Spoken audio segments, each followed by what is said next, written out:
hello, this is Shankar, and in the previous horoscopes, I've talked about the first seven, the relationships, seventh and eighth relationships, how they can give good and bad results, and about 11th house. Now, here I will talk about the sixth, eighth, and second and 12th.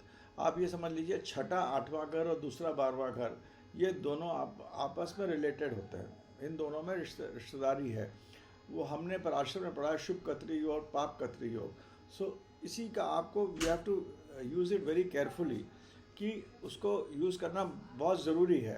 क्योंकि अगर आपका मान लीजिए 12वें घर में Jupiter बैठा है और दूसरे घर में मरकुरी बैठा है तो आपका सत्यानाश है. इस तरह छठा आठवें में ये चीज़ देखनी चाहिए कि दोनों अगर दोनों तरफ ग्रह बैठे हैं तो वो आपस में दोस्ती है कि दुश्मनी है, वेदर दे आर फ्रेंड्स और enemies. Now let us understand the sixth house always, eighth house will always keep on consulting the sixth house. And if the sixth house gives a wrong, मतलब उसको गलत advice देता है, अगर sixth और eighth दुश्मन बैठा है तो वो उसका रिजल्ट 11वें घर में इज़ अ पाइप. जो पाइप होता है जो कि आपको मतलब आपको या तो देता है, फल देता है, आपको गेंस देता है, आपको it gives you the gains. तो आपको गेंस देता है तो 11वां घर आपको गेंस देगा और उसका जो फलित होता है वो दूसरे घर में होता है. दूसरा घर हमारे भोग का घर होता है, हमारे हर चीज़ का घर है. दूसरा बहुत ही इंपॉर्टेंट घर है जिसको कि लोगों ने इंपॉर्टेंस नहीं देते हैं हमारे वैदिक शास्त्र में, बट दूसरा घर बहुत इंपॉर्टेंट घर होता है. तो छठा और आठवां में देखिए कौन से प्लैनेट्स बैठे हैं. क्या अगर दोनों में प्लैनेट्स बैठे हैं तो क्या छठा का प्लैनेट आठवें को कंफ्यूज कर रहा है? अगर वो कंफ्यूज कर रहा है तो फिर वो अपना रिजल्ट होता हुआ 11वें से होता हुआ दूसरे को देगा. और अगर 11वें में भी ऐसे प्लैनेट्स बैठे हैं जो उसके दोस्त, छठा में भी दोस्त है, आठवां में भी दोस्त है, 11वां में अच्छा तो अच्छा रिजल्ट होगा. मगर अगर छठा आठवां में दुश्मन लोग बैठे हैं और 11वां में भी कोई दोस्त बैठा है तो वो दोस्त को मार कर दूसरे घर का रिजल्ट, जो भोग का रिजल्ट होता है, वो गलत देगा. तो और अगर इसमें if it has to give good results, if sixth and eighth are bad, that even 11th is bad. मतलब आठवां घर, छठा घर आठवें को कंफ्यूज कर रहा है जो कि 11th में जा रहा है. 11th दुश्मन बैठा हुआ है, आठवें घर का दुश्मन बैठा हुआ है, तो वो उसको ब्लॉक कर देता है. तो आपका जो भोग होता है वो खराब नहीं होगा. तो इस तरह आपको देखना चाहिए छठा, आठवां, 11वां और दूसरा. उसमें 12वें और दूसरे को देखना बहुत जरूरी, क्योंकि एक दूसरे से ये भी बात करते रहते हैं. 12वां keeps on influencing the second house. So this is the relationship में 6, 8, 10, second and 12, and the second house and the 11th house gives a kind of gain. कितना देगा? पॉजिटिव देगा, नेगेटिव देगा.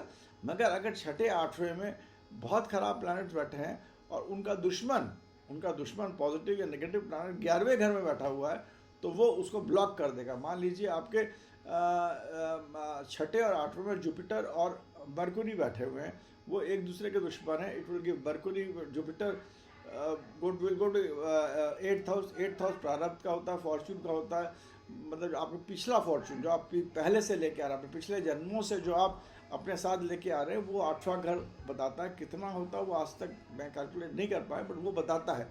और अगर आपको आठवां घर आपका खराब है, मान लीजिए जुपिटर छठे में, आठवें में मरकुरी है, तो अगर 11वें घर में उनका भी दुश्मन बैठा हुआ है, मरकुरी का दुश्मन बैठा हुआ, तो उसको मरकुरी को जुपिटर ने जो मरकुरी ने जुपिटर मतलब मरकुरी जो जुपिटर को ख़राब कर रहा है और वहाँ ही मंगल बैठा हुआ है, तो वो उस मरकुरी को ब्लॉक करता है.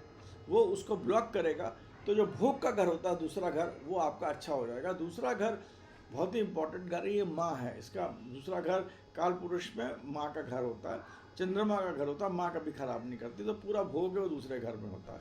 तो इस तरह आपको देखना चाहिए. और 12वां घर जो है वो दूसरे घर को इन्फ्लुएंस करता है, उसको पॉजिटिव करता है, नेगेटिव करता है. शुभ कतरी, पाप कतरी बहुतों ने पढ़ा है, बट ये जो प्लैनेट्स जो होते हैं जो आपको भोग देते हैं, जो योग देते हैं और जो रोग देते हैं, इनका देखना बहुत ज़रूरी है. और इस तरह देखना चाहिए आपको हरदम. तो ये बहुत इंपॉर्टेंट चीज़ है. मैं अपने